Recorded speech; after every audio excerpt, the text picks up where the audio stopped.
Students, welcome to my channel, and today I'll be just taking the new chapter. The title of the chapter is Crafts and Industries, which is actually part of the chapter 5 in class 8.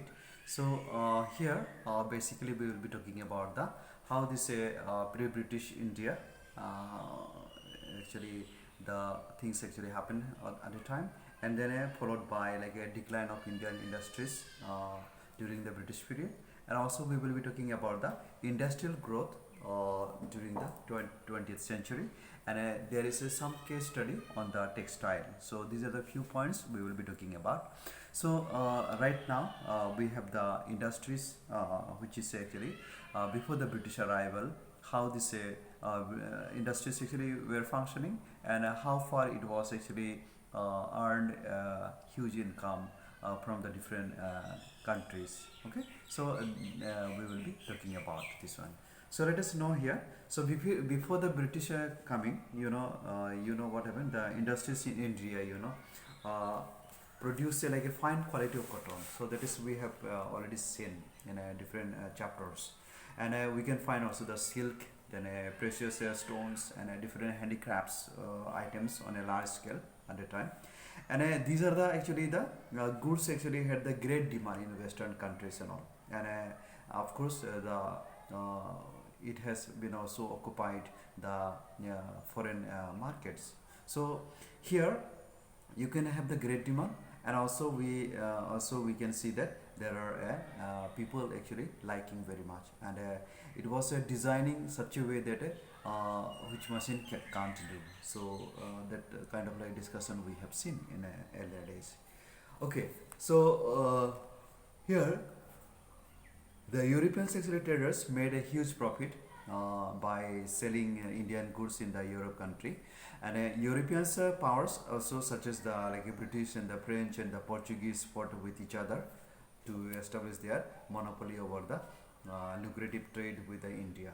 So this because of this attraction that many of the Europeans companies came to India, and then they actually fought for their space, and then they settled some extent, and then they started doing the business. But at the same time, these people in the form of like a businessmen and traders, they actually changed their mentality gradually, and then they occupied they dominated India in different parts of the state and all. So, and you can see that this particular market where this Indians merchants were actually quite famous in Europe country, gradually they stopped these people from doing the business, and India actually remained only a kind of like a supplier, means the raw material supplier. Why? Because you can see that the industrial revolution has been taken place in the Britain, and this industrial revolution actually made the world so surprised, because within a short period of time, with the machinery articles, many of the like productions, especially textiles and other items, were actually produced. And then we know that Britain is a very small country, and population wise also it is not much like large enough. So they looked for the market, they looked for the space, and they started occupying in different like countries of African continent, and also in Asian continent. So we can see that there are one of the like a country like our India especially, you can see that the Britishers how they have stopped our Indian textiles and other goods to supply by our Indian merchants or traders, and they stopped them. And that's why those who were business classes, those who were the traders and all, gradually they have ruined their business trade and all in India, because of the presence of the Britishers. And they have brought many laws. Once they have dominated the country like in India, they brought many laws which actually prevented the Indian merchants from selling their products from India to other European countries. So that is actually made the kind of like a hindrance for the Indians. And then this industrial revolution actually, which was actually very much like a kind of like a huge development for the country. At the same time, the production. So here the textile and iron and steel industries also played an important role at the time. Then Britain now actually needed to find markets, since it is a huge number of like production is already created, and to produce this huge number of production from the machinery goods, if suppose you don't find the marketplace, if you don't find the space, if you are not occupying the business, then certainly it is useless, because it will get rotten when nothing is selling is done.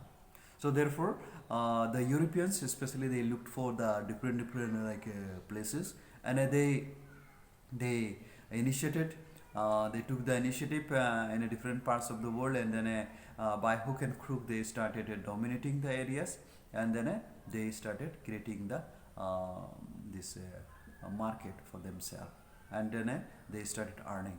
And when they were earning this money, they did not invest the money in that country. Why? Because every money that they earned from the different countries, they actually took away to their own country, and then they invested over there. So in that case, you know what happened? Our India also became one of the very poor, gradually moved towards the poorer side, and then India also actually became very miserable during their existence.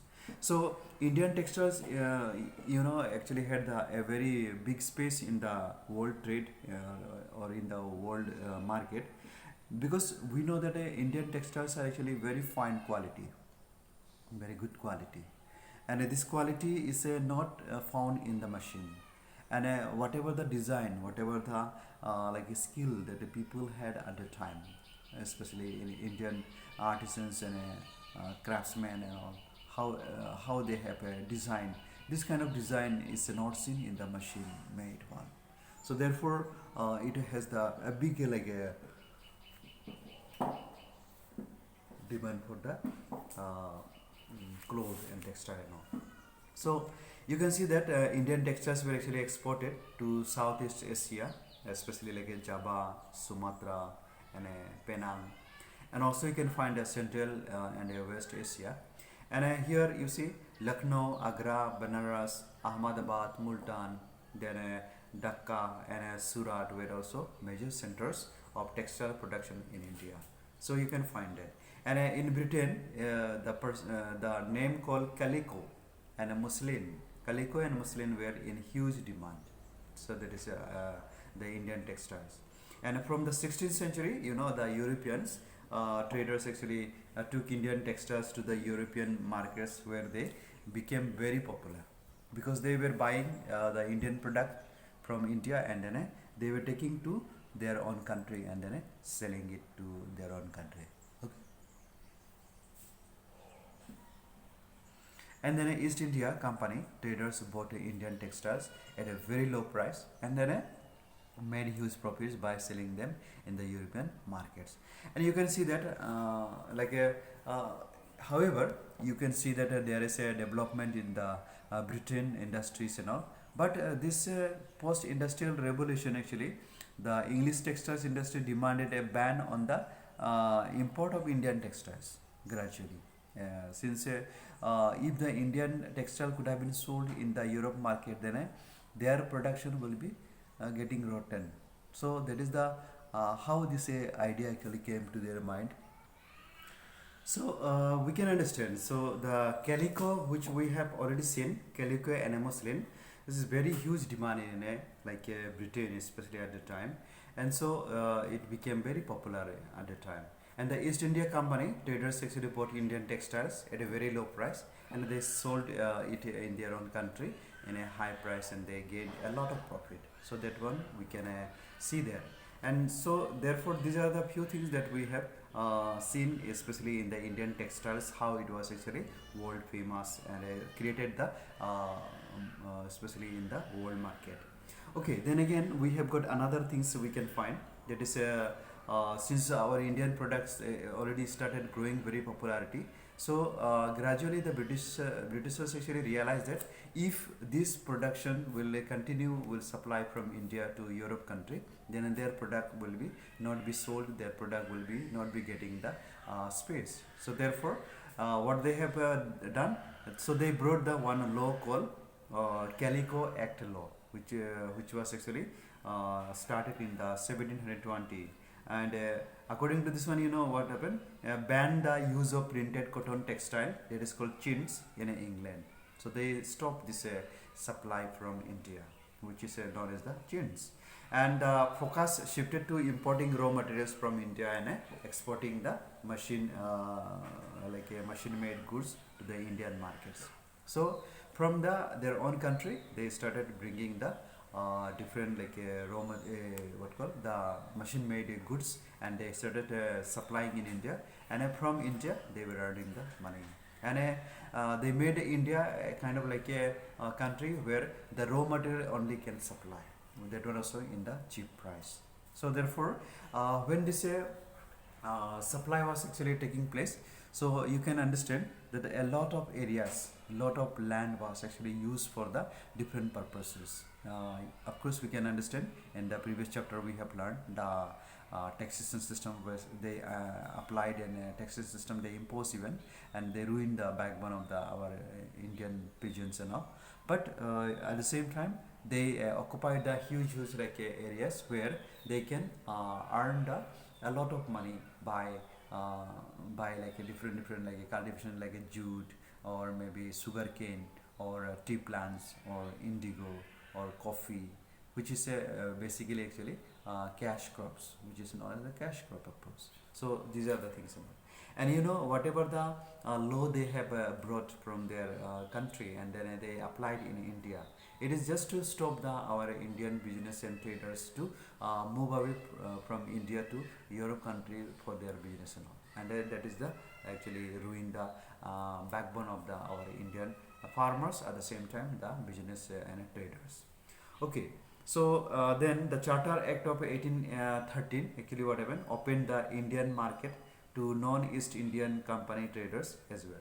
So you can find that not only the supply of the Europe country, but India also actually try to supply the things and all to other non-European countries.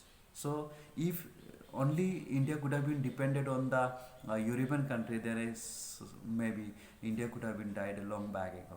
It's not. So therefore, luckily, this Charter Act of 1813 actually opened the Indian market to non-East India company traders as well. So more and more machine-made goods entered the Indian markets, and then the Indian actually became the one of the like a supplier of iron and steel and all.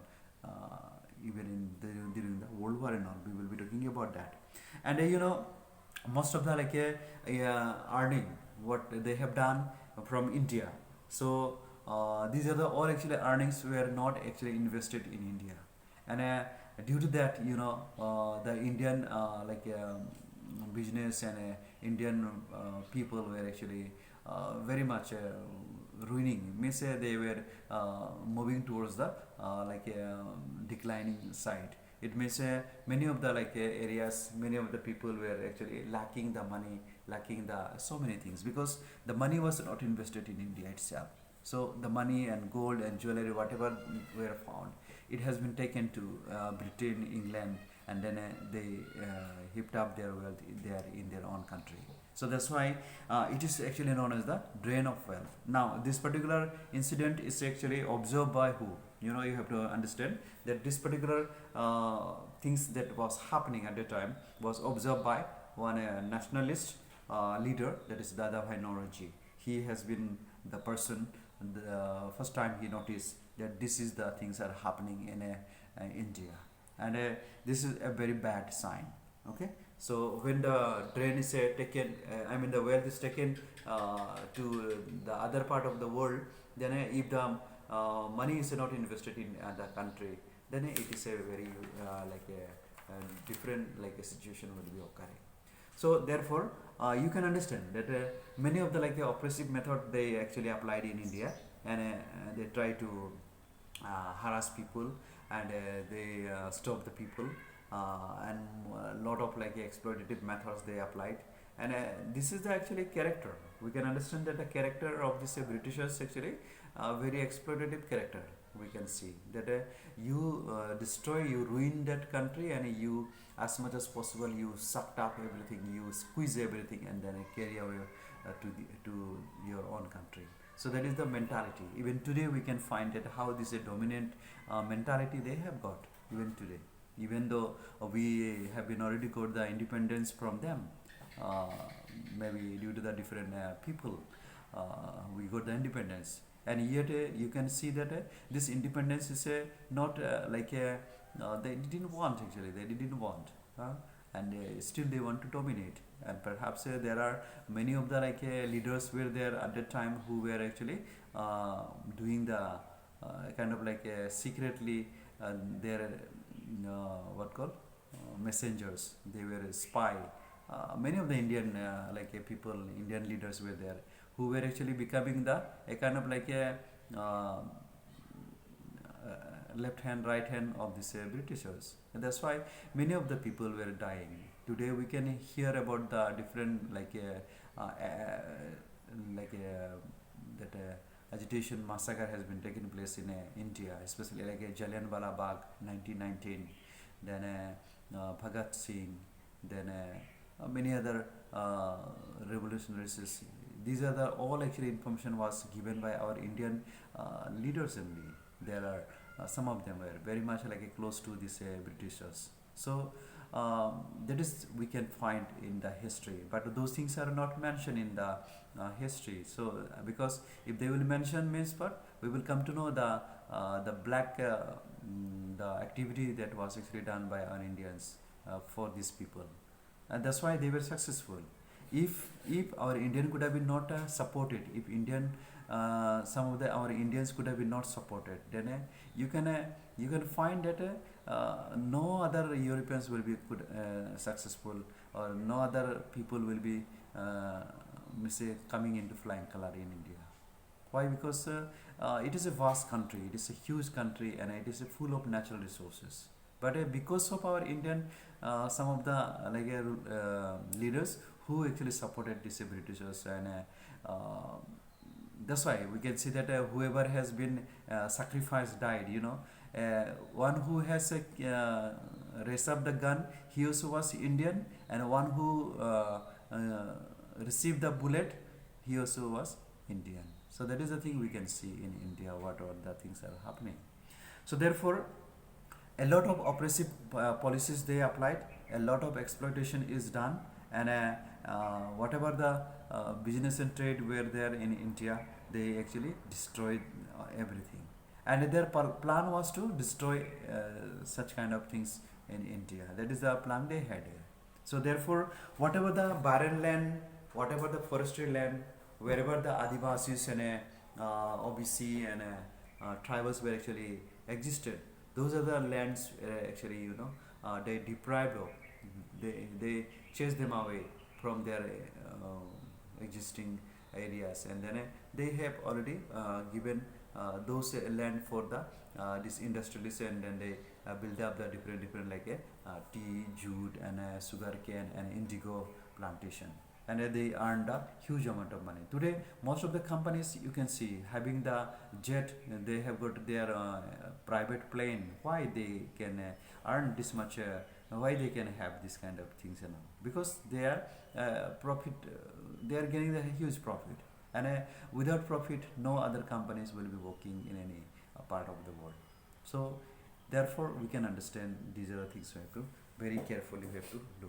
So therefore you can see that due to the efforts of the some visionaries, Indian industries witnessed a slow revival in the second half of the 19th century, and mainly two kinds of industries developed in India, that is plantation industries and also machine based industries. So here when we talk about the plantation industries, it means you have to understand about the tea, you have to understand about the indigo, you have to understand about the jute, you have to understand about the cotton, you have to understand about the textile, and something like that connected with the plants. Okay, so these are the actually the cash crops. Tea is a cash crop because a huge amount of benefit profit is earned from here. And this is the soil. This is the soil that we have got in India. It's a very suitable for that. In Europe country, hardly any place you can plant because almost the year is full of like a cold and snowfall, and hardly you will find a little space. So like that things are happening. So anyway, students, as we go ahead, we will be talking about again the plantation industries and machine-based industries in detail tomorrow. So you just read through the chapter which is I am just recently explained you. So try to get it and then try to understand about the mentality of the Europeans at the time. Okay. So thank you. See you soon.